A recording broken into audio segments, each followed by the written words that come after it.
Vous êtes de plus en plus nombreux à nous suivre et à participer à l'évolution de la chaîne Afrique N24, et sincèrement nous tenions à vous en remercier.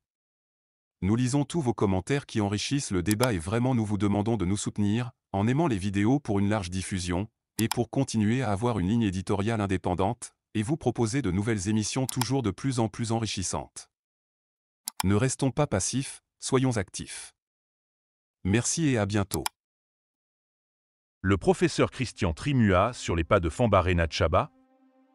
Dans son premier édito du 3 juin 1993 paru dans son journal L'Indépendant, le journaliste burkinabé Norbert Zongo a dressé le portrait type de certains intellectuels africains qu'il a qualifiés d'opportunistes, qui se servent de leurs connaissances livresques pour aider les dictateurs à donner une couverture idéologique et politique à leur tyrannie. À voir le parcours de Feu Fambaré Natchaba hier et Christian Trimua aujourd'hui, on ne peut se douter de la ressemblance sur le plan universitaire et politique. Il s'agit de deux personnalités très respectées dans leur milieu professionnel, tous des juristes de grande qualité et d'éminents professeurs des facultés de droit des universités du Togo. Sauf qu'ils n'ont laissé à ce jour, sur le plan politique et académique, aucune œuvre pour la postérité.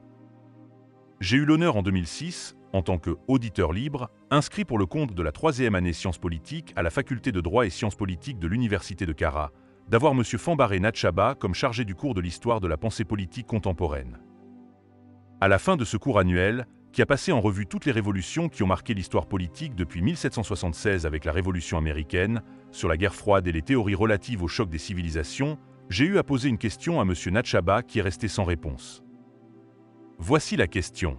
En tant que personnalité de référence comme universitaire et homme politique au Togo, avec ce parcours académique, qu'est-ce que vous allez laisser à la postérité comme œuvre ? Avez-vous des disciples pour la relève ? Étant donné que M. Natchaba n'avait pas répondu, je me permets de la reposer à M. Trimua. Je présume malheureusement qu'il n'est pas obligé de me répondre car lui aussi, tout comme son aîné, nous a habitués à des déclarations polémiques et parfois sarcastiques, ce qui contraste avec l'éminence de sa personnalité. En effet, malgré le degré de responsabilité au sommet de l'État qui est la sienne, il n'a pas hésité, dans un débat, à appeler publiquement l'opposition togolaise à prendre des armes si elle tient à l'alternance politique dans notre pays. Il est aussi l'auteur de la déclaration selon laquelle Eyadema, à sa mort, a laissé le pays socialement déchiré, politiquement désorganisé et économiquement exsangue. Le contraste est qu'il était en ce moment, en pleine campagne pour un 4e mandat du fils qui a hérité le pouvoir du père dans un bain de sang en 2005. Aujourd'hui, il revendique avec hargne la paternité de la polémique sur la question des prisonniers politiques. En effet, au cours d'une émission télévisée, il a affirmé sans ambages, sans pour autant être en mesure de faire la présentation de la qualification de la catégorie juridique des faits et préciser la problématique de la réalité par rapport à la règle de droit, avant de donner son appréciation sur l'objet. Ce manquement logique très grave nous oblige à douter de la sincérité de cette déclaration que nous classons dans la catégorie des affirmations gratuites. En tant que professeur de droit, on attendait de lui un raisonnement scientifique, structuré comme l'avait fait le juriste expert international Mohamed Mahdi Djabakate, politologue essayiste, président honoraire du Centre pour la gouvernance démocratique et la prévention des crises, CGDPC, qui s'était prononcé sur la question. Il a affirmé à juste titre, en présumant sur la bonne foi des acteurs politiques ayant suffisamment eu le temps de rattraper leur erreur, tous ces prisonniers détenus sur des bases fantaisistes ne sont autres que des prisonniers d'opinion avant d'être des prisonniers politiques. Selon lui, un prisonnier politique est toute personne détenue en prison pour s'être opposée par la violence ou non au pouvoir en place dans son pays. En revanche, un prisonnier d'opinion est une personne emprisonnée non pas pour avoir agi, mais pour avoir simplement exprimé ses opinions ou ses convictions. En définitif, l'expert insiste en disant que la définition de prisonnier politique est claire sauf qu'elle fait l'objet de restrictions du fait de la mauvaise foi de ceux qui arrêtent pour des raisons politiques. Pour toute fin utile, nous tenons à rappeler que beaucoup de ces détenus ont obtenu plus d'une demi-douzaine de fois la condamnation de l'État togolais par la Cour de justice de la CEDEAO pour violation des droits de l'homme.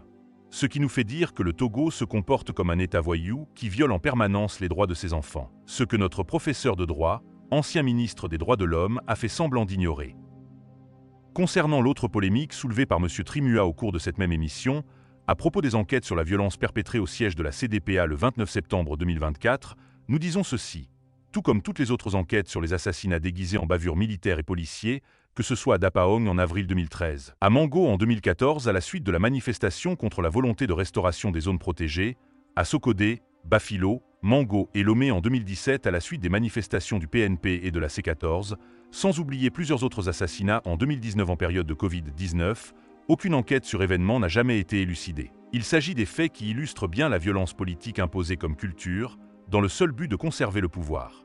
Cela a fait l'objet d'une tribune libre que nous avons intitulée « Togo, la paix au bout du silence imposé », que nous avons publiée en 2023. Toutes ces sorties médiatiques de notre professeur de droit qui plus est un ancien ministre de droits de l'homme et actuellement ministre secrétaire général du gouvernement posent par-dessus tout la problématique du rôle de l'intellectuel africain dans sa société.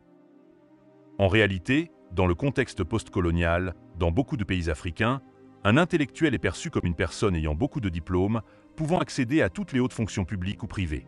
Malheureusement, dans bien des cas, plus ils sont incompétents, plus ils engrangent des mérites. Pour d'autres encore, plus ils sont intellectuellement malhonnêtes, plus on se sert d'eux pour échafauder des stratégies d'une théorie de complot et de défenseurs intéressés du pouvoir à vie.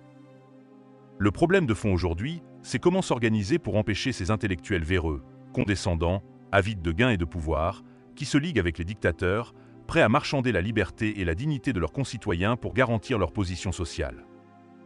Au demeurant, il faut leur dire que la fin ne justifie pas toujours les moyens, surtout lorsque les méthodes utilisées sont immorales et trahissent les principes de la vertu, de la sagesse, de la dignité et de l'intégrité de l'homme. Il est très malsain de voir d'éminents intellectuels de surcroît professeurs des universités qui passent leur vie à vouloir détruire la mémoire et l'histoire de toute la nation au lieu de la préserver.